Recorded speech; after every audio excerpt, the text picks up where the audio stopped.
ಮೊದಲಿಗೆ ಮನಸ್ವಿನಿ ತನ್ನ ಹುಡುಗನನ್ನು ಎಲ್ಲರಿಗೂ ಪರಿಚಯ ಮಾಡಿಕೊಡುತ್ತಾಳೆ. ಆಗ ವಿನಯ್, ನನ್ನ ಹೆಸರು ವಿನಯ್ ಅಂತ. ಮನಸ್ವಿನಿ ನಿಮ್ಮ ಬಗ್ಗೆ ಎಲ್ಲ ಹೇಳಿದ್ದಾಳೆ. ಆಗ ಶ್ರವಣ್, ಅಫ್ಕೋರ್ಸ್ ನಿಮ್ಮ ಬಗ್ಗೆನೂ ಎಲ್ಲ ಹೇಳಿದ್ದಾಳೆ. ಎಷ್ಟೇ ಆಗಲಿ ಮದುವೆ ಆಗೋ ಹುಡುಗ ಅಲ್ವಾ, ಹೇಳದೇ ಇರ್ತಾಳ. ಸರಿ, ಹೊರಗೆ ನಿಂತ್ಕೊಂಡು ಏನು ಮಾತಾಡೋದು, ಬನ್ನಿ ಒಳಗಡೆ. ಆಗ ರಾಮ್, ಇವನು ನನ್ನ ಮಗ ಡಾಕ್ಟರ್ ನಚಿಕೇತ್. ಎಲ್ಲೋ ಬಿಸ್ನೆಸ್ ಟೂರ್ಗೆ ಹೋಗಿದ್ರಲ್ಲ, ಮುಗೀತಾ? ಆಗ ವಿನಯ್, ಅದಂತೂ ನೆವರ್ ಎಂಡಿಂಗ್. ಇವತ್ತು ಕೊಲಂಬಿಯಾ ಹೋಗಬೇಕಿತ್ತು, ಮನಸ್ವಿನಿಗೋಸ್ಕರ ಬಂದೆ. ಆಗ ರಾಮ್, ಗುಡ್. ಅಜಿತ್ ಬಾ. ವಿನಯ್, ಇವನು ನನ್ನ ಹಿರಿ ಮಗ ಅಜಿತ್. ಆಗ ಶ್ರವಣ್, ಅಜಿತ್ ಮನಸ್ವಿನಿ ಇಷ್ಟಪಡ್ತಿರೋ ಹುಡುಗ. ಆಗ ಅಜಿತ್, ಓ ವಾವ್, ನನಗೆ ಖುಷಿ ಆಯಿತು. ಏನು ಮಾಡ್ಕೊಂಡಿರೋದು ನೀವು? ಆಗ ರಾಮ್, ಅಜಿತ್ ಇವ್ರದ್ದು ಗ್ರಾನೈಟ್ ಮುಂಬೈಯಲ್ಲಿ ಇದ್ದಾರಂತೆ. ಆಗ ಅಜಿತ್, ಹೌದಾ, ಎಲ್ಲೋ ಮಿಸ್ ಹೊಡಿತಾ ಇದೆಯಲ್ಲ. ಆಗ ಶ್ರವಣ್, ಏನು ಮಾತಾಡ್ತಿದ್ದೀಯ, ಏನು ಮಿಸ್ ಹೊಡಿತಾ ಇದೆ? ಆಗ ಅಜಿತ್, ಅಶ್ವಿನಿ ಅನಾಥಾಶ್ರಮದಲ್ಲಿ ಬೆಳೆದಂಥ ಹುಡುಗಿ, ಅನಾಥಾಶ್ರಮದಲ್ಲಿ ಬೆಳೆದಿರುವಂಥ ಹುಡುಗಿಗೆ ಒಬ್ಬ ಬಿಸ್ನೆಸ್ ಮ್ಯಾನ್ ಪರಿಚಯ. ಆ ಪರಿಚಯ ಈಗ ಮದುವೆಯವರೆಗೂ ಬಂದಿದೆ ಅಂತ ಹೇಳಿದರೆ ನನಗೆ ಕುತೂಹಲ, ಆಶ್ಚರ್ಯ ಎಲ್ಲ ಒಟ್ಟೊಟ್ಟಿಗೆ ಆಗ್ತಾ ಇದೆ. ಇದರ ಬಗ್ಗೆ ವಿನಯ್, ನಿಮ್ಮ ಅಭಿಪ್ರಾಯ? ಆಗ ವಿನಯ್, ಅದು ಹೀಗೆ ಋಣಾನುಬಂಧ. ಆಗ ಅಜಿತ್, ಬೈ ನಿಮ್ಮ ಬಿಸ್ನೆಸ್ ಏನಾದರೂ ಅನಾಥಾಶ್ರಮದ ಪಕ್ಕ ಏನಾದರೂ ಇದೆಯಾ? ಹಾಗೆ ಇರೋದಕ್ಕೆ ಚಾನ್ಸೇ ಇಲ್ವಲ್ಲ. ಆಗ ಅಶ್ವಿನಿ, ನಿನ್ನ ಡೌಟ್ನ ನಾನು ಕ್ಲಿಯರ್ ಮಾಡ್ತೀನಿ. ಇವರು ಬರ್ತ್ಡೇ ಸೆಲೆಬ್ರೇಟ್ ಮಾಡೋದಕ್ಕೆ ಅಂತ ಆಶ್ರಮಕ್ಕೆ ಬರ್ತಾ ಇದ್ರು. ಅಲ್ಲಿ ನಮ್ಮಿಬ್ಬರಿಗೂ ಪರಿಚಯ ಆಗಿ ಈಗ ಮದುವೆವರೆಗೂ ಬಂದು ನಿಂತಿದೆ. ಆಗ ಅಜಿತ್, ಹೌದಾ, ಒಬ್ಬ ಬಿಸ್ನೆಸ್ ಮ್ಯಾನ್ ಬರ್ತ್ಡೇ ಸೆಲೆಬ್ರೇಟ್ ಮಾಡ್ಕೊಳ್ಳೋದಕ್ಕೆ ಅನಾಥಾಶ್ರಮಕ್ಕೆ ಬಂದು ಅಲ್ಲಿ ಟೈಮ್ ಸ್ಪೆಂಡ್ ಮಾಡೋದು ಪ್ರಾಬ್ಲಮ್. 1 ಅವರ್, ಆ 1 ಅವರಲ್ಲಿ ಫೋಟೋಶೂಟ್ಗೆ ಹಾಫ್ ಆನ್ ಅವರ್ ಎಗ್ರು ಹೋಗುತ್ತೆ. ಇನ್ನು ಹಾಫ್ ಆನ್ ಅವರ್ ಅಷ್ಟು ಜನರ ಮಧ್ಯ ಅಶ್ವಿನಿ ಮಾತ್ರ ಕಾಣಿಸ್ಕೊತಾರೆ ಅಂದರೆ ನಂಬೋದಕ್ಕೆ ಸಿಕ್ಕಾಪಟ್ಟೆ ಕಷ್ಟ ಆಗ್ತಿದೆಯಲ್ಲ. ಆಗ ಅಶ್ವಿನಿ, ಒಂದೇ ದಿನಕ್ಕೆ ಎಲ್ಲ ಆಗಲಿಲ್ಲ, ಮೊದಲು ಪರಿಚಯ ಆದರು, ಆಮೇಲೆ ಫೋನ್ ನಂಬರ್ ಎಕ್ಸ್ಚೇಂಜ್ ಹೀಗೆ. ಆಗ ಅಜಿತ್, ಗೊತ್ತಿಲ್ಲದೆ ಕೇಳ್ತಾ ಇದ್ದೀನಿ, ಅನಾಥಾಶ್ರಮದವರು ಹೆಣ್ಣು ಮಕ್ಕಳನ್ನ ಅಷ್ಟೊಂದು ಫ್ರೀ ಬಿಟ್ಬಿಟ್ಟಿರ್ತಾರ? ಆಗ ಅಶ್ವಿನಿ, ಅಯ್ಯೋ ಅಜಿತ್, ನಾನು ಹೇಳ್ತಾ ಇರೋದೆಲ್ಲ ಸತ್ಯ, ಬೇಕಾದರೆ ನೀನೇ ಕೇಳು. ಆಗ ರಾಮ್, ಅಜಿತ್ ಏನೋ ನೀನು ಅಳಿಯನ ಬಗ್ಗೆ ಏನಾದರೂ ವಿಚಾರಿಸು, ಅದನ್ನು ಬಿಟ್ಟು ಪೊಲೀಸ್ ಥರ ವಿಚಾರಣೆ ಶುರು ಮಾಡ್ತಿದೀಯಾ? ಆಗ ಶ್ರವಣ್, ಹೋಗ್ಲಿ ಬಿಡು ಅಜಿತ್, ನಮ್ಮನೆ ಹುಡುಗಿನ ಅವರಿಗೆ ಕೊಡ್ತಾ ಇದ್ದೀವಿ, ಹೆಣ್ಣು ಹೆತ್ತವರಿಗೆ ನಮಗೂ ಸ್ವಲ್ಪ ಜವಾಬ್ದಾರಿಗಳು ಇರುತ್ತೆ. Vinay, if you don't mind, ನಿಮ್ಮ ಹತ್ರ ಸ್ವಲ್ಪ ಪರ್ಸ್ನಲ್ ಆಗಿ ಮಾತಾಡಬೇಕಿತ್ತಲ್ಲ. ಶೋರ್ ಸರ್, ಅದಕ್ಕೇನಂತೆ, ಬನ್ನಿ. ಆಗ ವಿನಯ್, ಸರ್ ಅದೇನು ಕೇಳಬೇಕು ಅಂತಿದ್ದೀರೋ ಕೇಳಿ ಸರ್, ತೊಂದರೆ ಏನೂ ಇಲ್ಲ, ನಾನು ಏನು ಅಂದ್ಕೊಳ್ಳೋದಿಲ್ಲ. ಆಗ ಶ್ರವಣ್, ಗುಡ್. ವಿನಯ್, ಮಗಳ ಮದುವೆ ಅಂದರೆ ತಂದೆಯಾದವನು ಒಂಟಿ ಆಗೋ ಕಾಲ ಬರ್ತಿದೆಯಂತ ಅರ್ಥ. ನೀವು ಹೇಗೆ ಸರ್ ಒಂಟಿ ಆಗ್ತೀರಾ? ಮನೆಯಲ್ಲಿ ಇಷ್ಟೊಂದು ಜನ ಇದ್ದಾರೆ. ನಿಜ, ನಮ್ಮ ಮನೆ ತುಂಬ ಜನ, ಬಟ್ ಯಾರಿದ್ರೂ ಮಗಳು ಇದ್ದ ಹಾಗೆ ಅಲ್ವಲ್ಲ. ಅಷ್ಟೊಂದು ಪ್ರೀತಿ ಮಾಡ್ತೀರಾ ಸರ್ ಮಗಳನ್ನು? ಹೇಳ್ತಾ ಹೋದರೆ ಒಂದು ದೊಡ್ಡ ಗ್ರಂಥನೇ ಬರಿಬೋದು. ನಾನು ಅಂತಲ್ಲ, ಪ್ರತಿಯೊಬ್ಬ ತಂದೆನೂ ಅವರ ಮಗಳನ್ನು ತುಂಬ ಪ್ರೀತಿ ಮಾಡ್ತಾನೆ. ಅದೇ ಅಲ್ವಾ ಆ ಮಗಳು ಅನ್ನೋ ಸಂಬಂಧಕ್ಕೆ ಇರೋ ಶಕ್ತಿ. ನನ್ನ ವಿಷಯ ಬಿಡಿ, ನಿಮ್ಮ ವಿಷಯ ಹೇಳಿ. ಮದುವೆ ಯಾವಾಗ ಸರ್? ನಂದು ಮನಸ್ವಿನಿದು. ವಿನಯ್, ಮನಸ್ವಿನಿನ ನೀವು ಎಷ್ಟು ಪ್ರೀತಿ ಮಾಡ್ತೀರಾ? ಸಿಕ್ಕಾಪಟ್ಟೆ ಸರ್, ಪ್ರೀತಿ ಇದ್ದದಕ್ಕೆ ಅಲ್ವಾ ಇವತ್ತು ಇಲ್ಲಿಗೆ ಬಂದಿದ್ದು. ಅದು ನಿಜಾನೇ. ನಾನು ಯಾಕೆ ಕೇಳಿದೆ ಅಂದರೆ, ಎಷ್ಟೇ ಆಗಲಿ ನೀವು ಒಬ್ಬ ಬಿಸ್ನೆಸ್ ಮ್ಯಾನ್, ನಿಮ್ಮ ಲೈಫಲ್ಲಿ ಪ್ರೀತಿಗೆ ಅಷ್ಟು ಒಳ್ಳೆಯ ಜಾಗ ಇರೋದಿಲ್ಲ, ಅದಕ್ಕೆ. ಹಾಗೇನಿಲ್ಲ ಸರ್, ನಾನು ಮನುಷ್ಯನೇ ಅಲ್ವಾ. ಒಂದು ನಿಮಿಷ ವಿನಯ್, ನನಗೆ ನನ್ನ ಮಗಳು, ಅವಳ ಭವಿಷ್ಯ ತುಂಬ ಮುಖ್ಯ. ಈಗ ಹೇಳಿ, ನಿಮಗೆ ನನ್ನ ಮಗಳು ಬೇಕಾ? ಸರ್, ನನಗೆ ನನ್ನ ಭವಿಷ್ಯ ತುಂಬ ಮುಖ್ಯ ಸರ್, ಈ ದುಡ್ಡು ಕೊಟ್ಬಿಡಿ, ಹೋಗ್ಬಿಡ್ತೀನಿ. ಆಗ ರಾಮ್, ಸಂಗೀತ, ಮನಸ್ವಿನಿ ಮತ್ತು ವಿನಯ್ ಪರಸ್ಪರ ಇಷ್ಟಪಟ್ಟಿದ್ದಾರೆ. ಹೇಳಿ ಕೇಳಿ ವಿನಯ್ ದೊಡ್ಡ ಬಿಸ್ನೆಸ್ ಮ್ಯಾನ್, ಬಾಮೈದ ಮಾಜಿ ಪೊಲೀಸ್ ಹಾಗೂ ಅಳಿಯನಿಗೆ ಅದೇನೇನು ಪ್ರಶ್ನೆ ಕೇಳ್ತಾನೋ ದೇವರಿಗೆ ಗೊತ್ತು. ಆಗ ಸಂಗೀತ, ಯಾಕ್ರಿ ಹಾಗಂತೀರಾ? ನಮ್ಮ ಶ್ರವಣ್ಗೆ ಎಲ್ಲಿ, ಯಾವಾಗ, ಯಾರ ಜೊತೆ ಹೇಗೆ ಮಾತಾಡಬೇಕು ಅನ್ನೋದು ಚೆನ್ನಾಗಿ ಗೊತ್ತಿದೆ. ನಮ್ಮನೆ ಮಗಳಲ್ವಾ ರೀ, ಅವಳ ಭವಿಷ್ಯ ಮುಖ್ಯ ಅಲ್ವಾ, ಮಾತಾಡ್ಕೊಂಡು ಬರಲಿ ಬಿಡಿ. ಸಂಗೀತ, ನೀನು ಹೇಳೋದೇನೋ ಸರಿ, ಆದರೆ ಆ ಹುಡುಗನಿಗೆ ಕಿರಿಕಿರಿ ಆಗಬಾರ್ದು ಅಷ್ಟೇ. ಆಗ ಅಜಿತ್, ಅಮ್ಮ ಶಾರದತ್ತೆ ಎಲ್ಲಿ? ಆಗ ಭೂಮಿ, ರೂಮಲ್ಲಿ ಇದ್ದಾರೆ ಸಾಹೇಬ್ರೆ. ಆಗ ಸಂಗೀತ, ಅಜಿತ ಏನು ಗೊತ್ತೇನೋ, ಮೊದಲು ಆಗಿದ್ದರೆ 24 ಗಂಟೆನೂ ಭೂಮಿನೇ ಇರಬೇಕು ಅಂತಿದ್ರು, ಆದರೆ ಈಗ ಹಾಗೆ ಅಲ್ಲ ಕಣೋ, ಶಾರದಾ ನಮ್ಮ ಜೊತೆನೂ ಆರಾಮಾಗಿ ಇರ್ತಾಳೆ. ಸೂಪರ್ ಅಮ್ಮ, ಹಾಗಾದರೆ ಭೂಮಿನ ನಾನು ಇವತ್ತಿಂದ ಟೀ ಅಂಗಡಿಗೆ ಕರ್ಕೊಂಡು ಹೋಗ್ಬೋದಾ? ಏನೋ ಟೀ ಅಂಗಡಿನ ತುಂಬ ಮಿಸ್ ಮಾಡ್ಕೋತಾ ಇದೀಯಾ ನೀನು? ಆಗ Shravan, out, get out I say. ಇವನು ನನ್ನ ಮನಸ್ವಿನಿ ತಕ್ಕ ಗಂಡ ಅಲ್ಲ, ನನ್ನ ಶತ್ರು ಮಗಳಿಗೂ ಇಂಥ ಗಂಡು ಸಿಗಬಾರ್ದು. ಆಗ ಅಜಿತ್, ಮಾವ ಏನಾಯಿತು ಮಾವ, ಯಾಕೆ ಹೀಗೆ ರಿಯಾಕ್ಟ್ ಮಾಡ್ತಿದ್ದೀರಲ್ಲ? ಆಗ ಶ್ರವಣ್, ಇವನಿಗೆ ಬೇಕಾಗಿರೋದು ನಮ್ಮ ಮನಸ್ವಿನಿ ಅಲ್ಲ, ದುಡ್ಡು. ಅದಕ್ಕೋಸ್ಕರ ಇಲ್ಲಿವರೆಗೂ ಬಂದಿದ್ದಾನಂತೆ. ನಿಜವಾಗ್ಲೂ ಪ್ರೀತಿ ಮಾಡೋದವರು ದುಡ್ಡಿನ ಬಗ್ಗೆ ಮಾತಾಡ್ತಾರಾ? ಆಗ ಅಶ್ವಿನಿ ಬಂದು, ಹೇ ಅಪ್ಪ ಹೇಳ್ತಿರೋದು ನಿಜಾನಾ ಹೇಳು. ಬಾಯ್ ಬಿಡು, ಅದು ಹಾಗಲ್ಲ, ಕೊನೆಯವರೆಗೂ ನಿನ್ನ ನೋಡ್ಕೋಬೇಕು. ಅದು ಅಲ್ಲದೆ ಬಿಸ್ನೆಸ್ ಅಂದರೆ ಏರಿಳಿತ ಇದ್ದೇ ಇರುತ್ತೆ, ನಮ್ಮನ್ನು ನಾವು ಸೇಫ್ ಗಾರ್ಡ್ ಮಾಡ್ಕೋಬೇಕು. ಆಗ ಅಶ್ವಿನಿ ಈಡಿಯಟ್ ಅಂತ ಕೆನ್ನೆಗೆ ಹೊಡಿತಾಳೆ. Get lost. ಆಗ ಶ್ರವಣ್, ಕಂದ ಪ್ಲೀಸ್ ಕಂದ ಅಳಬೇಡ, ನೋಡು ನೀನು ಅತ್ತರೆ ನನ್ನ ಮನಸ್ಸಿಗೆ ಎಷ್ಟು ನೋವಾಗುತ್ತೆ ಗೊತ್ತಾ ಅಪ್ಪ. ಇಂಥ ಫ್ರಾಡ್ಗೋಸ್ಕರ ನಾನು ಅಳಬಾರ್ದು ಅಂತಾನೆ ಅನ್ಕೊಂಡೆ, ಆದರೆ ನನ್ನ ಮನಸ್ಸು ಕೇಳ್ತಿಲ್ಲ ಅಪ್ಪ. ನಿಮ್ಮಂಥ ಪೊಲೀಸ್ ಆಫೀಸರ್ ಮಗಳಾಗಿ ನಾನು ಈ ರೀತಿ ಮೋಸ ಹೋಗೋದಕ್ಕೆ ಹೇಗೆ ಸಾಧ್ಯ ಅಪ್ಪ. ಅಜ್ಜಿ ಯಾಕೆ ಇಷ್ಟು ನೊಂದ್ಕೊತಾ ಇದೀಯಾ, ಎಲ್ಲ ಈಗಲೇ ಗೊತ್ತಾಯ್ತು ಅಂತ ಖುಷಿ ಪಡಬೇಕು. ಆಗ ಸಂಗೀತ, ಈಗ ನೀನು ಅಳಬಾರ್ದು, ಅಂಥವನ ಕೈಲಿ ಸಿಕ್ಕಾಕೊಳ್ಳಿಲ್ವಲ್ಲ ಅಂತ ಖುಷಿ ಪಡಬೇಕು. ದೇವರು ದೊಡ್ಡವನು. ಆಗ ಶ್ರವಣ್, ನಿಜ ಕಂದ, ಅವನ ಬಗ್ಗೆ ಅಪ್ಪಿ ತಪ್ಪಿ ಕೂಡ ಯೋಚನೆ ಮಾಡಬೇಡ. ನಿನಗೆ ಒಳ್ಳೆ ಹುಡುಗನ ನೋಡಿ ನಾವೇ ನಿಂತು ಮದುವೆ ಮಾಡ್ತೀವಿ. ಅಪ್ಪ ನಾನು ಒಂದು ಮಾತು ಕೇಳಲ್ಲ? ಏನು ಕಂದ, ಹೆಣ್ಮಕ್ಳ ಮದುವೆ ಮಾಡೋದು ಜವಾಬ್ದಾರಿ ಕಳೆದುಕೊಳ್ಳೋದಕ್ಕೆ ಮಾತ್ರನಾ? ಆಗ ದೇವಯಾನಿ, ಹಾಗಲ್ಲ ಮನಸ್ವಿನಿ. ಆಗ ಅಶ್ವಿನಿ, ಇದು ನನ್ನ ಅಪ್ಪನಿಗೆ ಪ್ರಶ್ನೆ. ಆಗ ಶ್ರವಣ್, ಮದುವೆನ ಜವಾಬ್ದಾರಿ ಕರ್ತವ್ಯ ಸೀಮಿತ ಅಂತ ಹೇಳೋಕೆ ಆಗಲ್ಲ ಕಂದ. ಹಾಗಾದರೆ ಮದುವೆ ವಿಷಯದಲ್ಲಿ ಯಾಕೆ ಇಷ್ಟು ಆತರ ಅಪ್ಪ?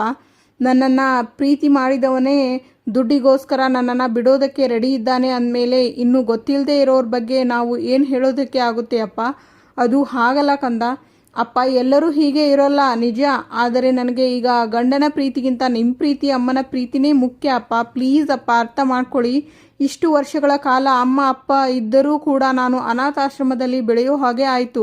ಆದರೆ ನನಗೆ ಈಗ ನಿಮ್ಮ ಪ್ರೀತಿ ಸಿಕ್ಕಿದೆ, ಅದನ್ನು ಸಂಪೂರ್ಣವಾಗಿ ಅನುಭವಿಸೋದಕ್ಕೆ ಬಿಡಿ ಅಪ್ಪ ಪ್ಲೀಸ್. ಅಮ್ಮ ಯಾವಾಗ ಸರಿ ಹೋಗ್ತಾರೋ, ನಾನು ಅವರ ಮಡಿಲಲ್ಲಿ ಯಾವಾಗ ಮಗು ಥರ ಮಲ್ಕೋತೀನಿ ಅಂತ ನಾನು ಕಾಯ್ತಾ ಇದ್ದೀನಿ ಅಪ್ಪ. ಪ್ಲೀಸ್ ಅಪ್ಪ, ನಾನಿನ್ನೂ ಸ್ವಲ್ಪ ದಿನ ನಿಮ್ಮ ಮಗಳಾಗಿ ನಿಮ್ಮ ಜೊತೆ ಇರೋದಕ್ಕೆ ಅವಕಾಶ ಮಾಡಿಕೊಡಿ.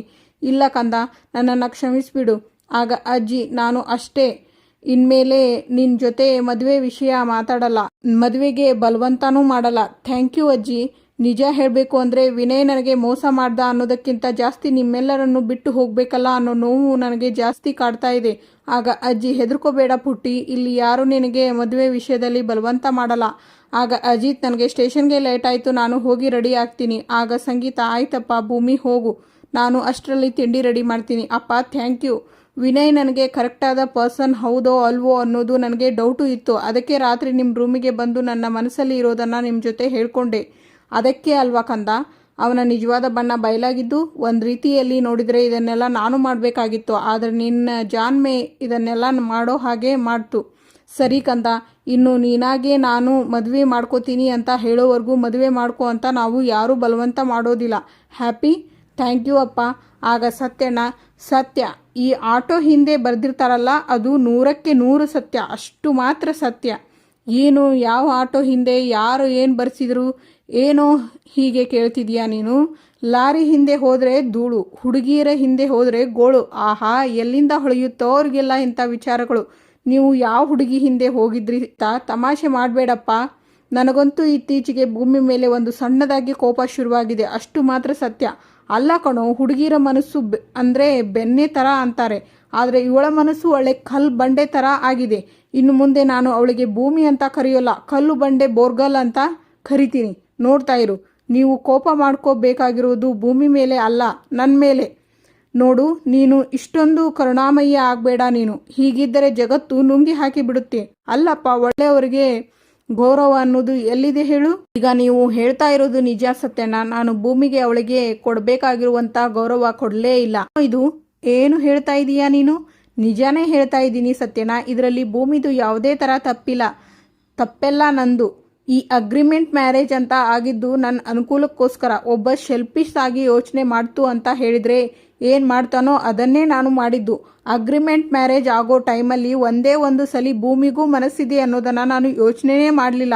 ನನಗೆ ಬೇಕಾಗಿರುವಂಥ ಕಂಡೀಷನ್ಸ್ಗಳನ್ನು ಅಗ್ರಿಮೆಂಟಲ್ಲಿ ಮೆನ್ಷನ್ ಮಾಡಿ ಭೂಮಿ ಜೀವನ ಕಂಪ್ಲೀಟಾಗಿ ಕಟ್ಟಿ ಹಾಕಿಬಿಟ್ಟೆ. ಅಲ್ಲ ಸತ್ಯನ, ನಿಮಗೆ ನೆನಪಿದೆಯಾ? ಅಗ್ರಿಮೆಂಟ್ ಆಗೋ ಟೈಮಲ್ಲಿ ಕಂಡೀಷನ್ಸ್ನ ಮೆನ್ಷನ್ ಮಾಡಿದ್ದೇ ನಾನು. ಅಗ್ರಿಮೆಂಟ್ ಮುಗಿಯೋವರೆಗೂ ಇಬ್ಬರಿಗೂ ಯಾವುದೇ ಕಾರಣಕ್ಕೂ ಎಮೋಷ್ನಲ್ ಅಟ್ಯಾಚ್ಮೆಂಟ್ ಇರಬಾರ್ದು ಅಂತ ಮೆನ್ಷನ್ ಮಾಡಿಸಿದ್ದೇ ನಾನು. ಈಗ ಭೂಮಿ ಅದನ್ನು ತುಂಬ ಪ್ರಾಮಾಣಿಕವಾಗಿ ತುಂಬ ಶ್ರದ್ಧೆಯಿಂದ ನಿಭಾಯಿಸ್ತಾ ಇದ್ದಾಳೆ ಸತ್ಯನ. ಈ ಮೂಮೆಂಟ್ಗೆ ಭೂಮಿನ ತಪ್ಪು ಅಂತ ನಾವು ಮಾತಾಡ್ತು ಅಂತ ಹೇಳಿದರೆ ನಾವು ಮನುಷ್ಯರು ಅಂತ ಅನ್ಕೊಳ್ಳಲ್ಲ. ಆದರೆ ನಿನಗೆ ಅವಳ ಮೇಲೆ ಪ್ರೀತಿ ಹುಟ್ಟಲ್ಲಪ್ಪ. ಈ ಸಂದರ್ಭದಲ್ಲಿ ಅವಳ ಮನಸ್ಸು ಯಾಕೆ ಕಲ್ಲು ಬಂಡೆ ಆಯಿತು? ಪ್ರೀತಿ ಅನ್ನೋದು ತುಂಬ ವೈಯಕ್ತಿಕವಾಗಿರುವಂಥ ವಿಚಾರ ಸತ್ಯಣ್ಣ. ನನಗೆ ಭೂಮಿ ಮೇಲೆ ಪ್ರೀತಿ ಆಗಿದೆ ಅಂದ ಮಾತ್ರಕ್ಕೆ ಭೂಮಿಗೂ ಪ್ರೀತಿ ಆಗಬೇಕು ಅನ್ನೋ ಕಾನೂನಿಲ್ಲ. ಬಹುಶಃ ಅವಳಿಗೆ ಇಷ್ಟ ಆಗುವಂಥ ಗುಣಗಳು ನನ್ನಲ್ಲಿ ಇಲ್ಲ ಅನಿಸುತ್ತೆ. ಇದನ್ನು ಇಲ್ಲಿಗೆ ಬಿಟ್ಬಿಡಿ. ಹಾಗಿದ್ರೆ ನೀನು ಇನ್ನು 3 ದಿನದಲ್ಲಿ ಅವಳನ್ನು ಹೋಗೋಕ್ಕೆ ಬಿಡ್ತೀಯಾ ಅನ್ನು. ಆಗ ಶ್ರವಣ್ ನಚ್ಚಿ, ರಾಮನವಮಿಗೆ ನಿನ್ನ ಅಂಜುನ ಮದುವೆ ಫಿಕ್ಸ್. ಮದುವೆಗೆ ನೀವಿಬ್ರು ಒಪ್ಪಿದ್ದೀರಾ, ಬಟ್ ಅದೇ ಮುಹೂರ್ತ ನಿನಗೆ ಓಕೆ ತಾನೆ? ಆಗ ಸಂಗೀತ, ಶ್ರವಣ ಯಾಕೋ ಈ ರೀತಿ ಹೇಳ್ತೀಯಾ? ಮುಹೂರ್ತ ಚೆನ್ನಾಗಿದೆಯಾ ಅಂತ ಶಾಸ್ತ್ರಿಗಳು ಹೇಳಿದ್ರು ತಾನೆ. ನೋಡು, ಮುಹೂರ್ತದ ಬಗ್ಗೆ ಏನು ಮಾತಾಡಬೇಡ ನೀನು, ಸುಮ್ಮನೆ ಇದ್ಬಿಡು. ಅದು ಹಾಗಲ್ಲ ಅಕ್ಕ, ಇವರಿಗೂ ಫ್ರೆಂಡ್ಸ್ಗಳು ಇರ್ತಾರೆ, ಎಲ್ಲರೂ ಅದೇ ದಿನ ಬರೋಕೆ ಆಗುತ್ತೋ ಇಲ್ವೋ ಹೇಗೋ. ನವಮಿ ಆದಮೇಲೆ ಇನ್ನೊಂದು ಮುಹೂರ್ತ ಕೊಟ್ಟಿದ್ದಾರೆ. ಸಂಗೀತ, ಶ್ರವಣ ಇವನನ್ನು ಮಾತ್ರ ನೀನು ಏನೂ ಕೇಳಬೇಡ. ಇವನು ಮದುವೆಗೆ ಒಪ್ಕೊಂಡಿದ್ದಾನಲ್ಲ ಅಷ್ಟು ಸಾಕು. ಇವನ ಹತ್ರ ಏನಾದರೂ ಕೇಳೋಕೆ ಹೋಗ್ಬಿಟ್ರೆ ಮುಗೀತು ಕತೆ. 1000 ಹೇಳಿ ಎಲ್ಲರ ತಲೆನೂ ಕೆಡಿಸ್ಬಿಡ್ತಾನು. ಅಜಿತ್ ಥರ ಅಲ್ವೋ, ಹುಟ್ಟು ತರ್ಲೆ ನನ್ನ ಮಗ. ಮದರ್ ಇಂಡಿಯಾ, ನೀನು ಬಾರಿ ಇದೆಯಾ? ಅಲ್ಲ, ನನ್ನನ್ನು ಬ್ರೋನ ಬೇರೆ ಬೇರೆ ಇಸ್ವಿಯಲ್ಲಿ ಬೇರೆ ಬೇರೆ ಡೇಟ್ಸಲ್ಲಿ ಜನ್ಮ ಕೊಟ್ಟು ಬಿಟ್ಟು ಇವನು ಅಜಿತ್ ಥರ ಅಲ್ಲ ಅಂತಿದೆಯಲ್ಲ. ಏನು ಮಾಡಬೇಕು ನಿಂಗೆ? ಏನೇನು ಮಾಡಬೇಕು? ಸುಮ್ಮನೆ ಕುತ್ಕೊಳ್ಳೋ. ಮಾಮ್, ಹೆಂಡತಿ ಆಗೋಳ ಮುಂದೆ ಆ ಥರ ಎಲ್ಲ ಹೊಡಿಬೇಡ, ಮರ್ಯಾದೆ ಹೋಗುತ್ತೆ. ಇನ್ನೂ ಹೊಡಿತೀನಿ. ಆಗ ಭೂಮಿ, ದೊಡ್ಡ ಸಾಹೇಬ್ರೆ, ಮದುವೆಯಲ್ಲಿ ಇಟ್ಕೋಬೇಕು ಅಂದ್ಕೊಂಡಿದ್ದೀರಾ? ಅದರ ಬಗ್ಗೆ ಇನ್ನೂ ಯೋಚನೆ ಮಾಡಿಲ್ಲ ಭೂಮಿ, ಬಟ್ ಯಾವುದಕ್ಕೂ ಅಜಿತ್ ಜೊತೆ ಒಂದ್ಸಲಿ ಡಿಸ್ಕಸ್ ಮಾಡೇ ಡಿಸೈಡ್ ಮಾಡೋದು. ಆಗ ಅಂಜನಾ, ನೀವ್ಯಾರೂ ತಪ್ಪು ತಿಳ್ಕೊಳ್ಳಲ್ಲ ಅಂದರೆ ಮದುವೆ ಎಲ್ಲಿ ಆಗೋದು ಅಂತ ಡಿಸೈಡ್ ಮಾಡೋದು ನೀನೇ ಅಂಜು. ನೀನು ಎಲ್ಲಿ ಹೇಳ್ತೀಯೋ ಅಲ್ಲೇ ಮದುವೆ ಆಗೋಣ ಅಂತ ನಚ್ಚಿ ಆಲ್ರೆಡಿ ಪ್ರಾಮಿಸ್ ಮಾಡಿದ್ದಾನೆ. ಮದುವೆ ಸೊ ವೆನ್ಯೂ ಡಿಸಿಷನ್ ನಂದು. ಆಗ ಶ್ರವಣ್, ಇದೇ ನನಗೂ ಬೇಕಾಗಿದ್ದು, ಅದಕ್ಕೆ ವೆನ್ಯೂ ಬಗ್ಗೆ ನಾನು ತಲೆನೇ ಕೆಡಿಸ್ಕೊಂಡಿಲ್ಲ. ಆಗ ನಚಿಕೇತ್, ಮಾವ ನಿಮಗೇನು ಬೇಜಾರಿಲ್ಲ ತಾನೆ?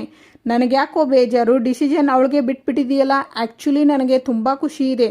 ಇನಿಸಿಯಲಿ ನಿಮ್ಮಿಬ್ಬರಿಗೂ ಆಗ್ತಾನೇ ಇರಲಿಲ್ಲ. ಎಂಗೇಜ್ಮೆಂಟ್ ಮುಗಿಸ್ಕೊಂಡು ನೀವು ಮದುವೆ ಆದಮೇಲೆ ನೀವು ಸಂತೋಷವಾಗಿ ಇರ್ತೀರೋ ಅನ್ನೋ ಅನುಮಾನನೇ ಇತ್ತು ನನಗೆ.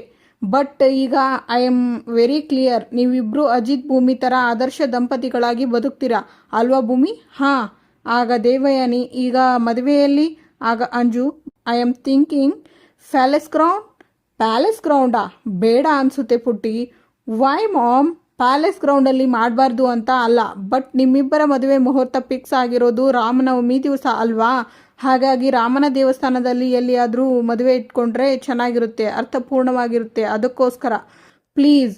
ಶೋರ್ ಮಾಮ್, ನೀನು ಹೇಗೆ ಹೇಳ್ತೀಯೋ ಹಾಗೇನೆ. ಆಗ ಅಜಿತ್, ರೀ ಸಾಗರ್ ಸರ್, ಇಮಿಡಿಯೇಟ್ ಆಗಿ ಓಂ ಶಕ್ತಿ ದೇವಸ್ಥಾನದ ಹತ್ತಿರ ಹೋಗಿ ಶಾರದಾ ಅತ್ತೆ ಸಿಗೋದಕ್ಕಿಂತ ಮುಂಚೆ ಶಾರದಾ ಅತ್ತೆ ಯಾವ ಊರಲ್ಲಿ ಇದ್ರು, ಎಲ್ಲಿದ್ದರು ಅನ್ನೋ ಇನ್ಫಾರ್ಮೇಷನ್ ಕಂಪ್ಲೀಟ್ ಬೇಕು. ಹೋಗೋದಕ್ಕಿಂತ ಮುಂಚೆ ಶಾರದಾ ಅತ್ತೆ ಫೋಟೋ ತೊಗೊಂಡು ಹೋಗಿ. ನನ್ನ ಮೊಬೈಲಲ್ಲಿ ಅವರ ಫೋಟೋ ಇದೆ ಸರ್. ನೀವು ಇಮಿಡಿಯೇಟಾಗಿ ಹೋಗಿ ಆ ಕೆಲಸ ನೋಡಿ. ನನಗೊಂದು ಚೂರು ಸ್ಟೇಷನಲ್ಲಿ ಕೆಲಸ ಇದೆ, ಅದಾದಮೇಲೆ ನಾನು ಬಂದು ಜಾಯ್ನ್ ಆಗ್ತೀನಿ. ಸರಿ ಸರ್. ಆಗ ಸತ್ಯನ, ಇನ್ನು 3 ದಿನದ ನಂತರ ನಿನ್ನನ್ನು ಬಿಟ್ಟು ಹೋಗ್ತಾಳೆ ಅನ್ನೋ ಸತ್ಯ ನಿನ್ನಿಂದ ಒಪ್ಕೊಳ್ಳೋಕೆ ಆಗ್ತಿಲ್ಲ. ಹಾಗೇನಿಲ್ಲ, ಹಣೆ ಬರಹದಲ್ಲಿ ಏನಿರುತ್ತೋ ಅದೆಲ್ಲ ಆಗಲೇಬೇಕು, ಯಾವುದನ್ನು ತಡೆಯೋಕೆ ಆಗಲ್ಲ. ನಾನು ಈಗ ನನ್ನ ಕೆಲಸದ ಮೇಲೆ ಫೋಕಸ್ ಮಾಡಬೇಕು ಅಷ್ಟೇ. ಜೀವನದಲ್ಲಿ ಕೆಲವೊಂದು ಫೋಟೋಗಳು 100 ಕಥೆಗಳನ್ನು ಹೇಳ್ತಾವೆ ಸತ್ಯನ. ನನ್ನ ಜೀವನದಲ್ಲಿ ಈ ಫೋಟೋ ಕೂಡ ಒಂದು. ಇವತ್ತಿನ ಸಂಚಿಕೆಯಲ್ಲಿಗೆ ಮುಕ್ತಾಯವಾಗುತ್ತದೆ. ಮುಂದಿನ ಸಂಚಿಕೆಯಲ್ಲಿ ಅಜಿತ್ ರೂಮಲ್ಲಿ ಒಬ್ಬರೇ ಕೂತ್ಕೊಂಡು ಫೋನಲ್ಲಿ ಭೂಮಿ ಫೋಟೋ ನೋಡ್ತಾ, ನಾನು ನಿನ್ನ 1 ವರ್ಷದ ಅಗ್ರಿಮೆಂಟ್ ಮ್ಯಾರೇಜ್ಗೆ ಅಂತ ಒಪ್ಪಿಸಿ ಮದುವೆ ಆದೆ, ಆದರೆ ನನ್ನ ಮನಸಾರೆ ನೀನೇ ನನ್ನ ಹೆಂಡತಿ ಅಂತ ಫಿಕ್ಸ್ ಆಗೋಗಿದ್ದೀನಿ ಭೂಮಿ. ಇನ್ನೊಂದು 2-3 ದಿನದಲ್ಲಿ ನಮ್ಮ ಕಾಂಟ್ರಾಕ್ಟ್ ಮುಗಿದು ಈ ಮನೆಯಿಂದ ಹೊರಟೋಗ್ತೀಯ. ನೀನು ಹೋದ್ಮೇಲೆ ನನ್ನ ಜೀವನ ಹೇಗಿರುತ್ತೆ ಅಂತ ಯೋಚನೆ ಮಾಡೋಕ್ಕೂ ಆಗ್ತಿಲ್ಲ ಭೂಮಿ. ಪ್ಲೀಸ್ ಭೂಮಿ, ನನ್ನ ಬಿಟ್ಟು ಹೋಗಬೇಡ, ಕೊನೆಯವರೆಗೂ ನನ್ನ ಜೊತೆನೇ ಇದ್ಬಿಡು ಅಂತ ಹೇಳಿ ಫೋನ್ ಕೆಳಗೆ ಇಟ್ಟು ಹಿಂದೆ ತಿರುಗಿ ನೋಡಿದಾಗ ಅಲ್ಲಿ ಭೂಮಿ ನಿಂತ್ಕೊಂಡಿರ್ತಾರೆ. Thank you for watching.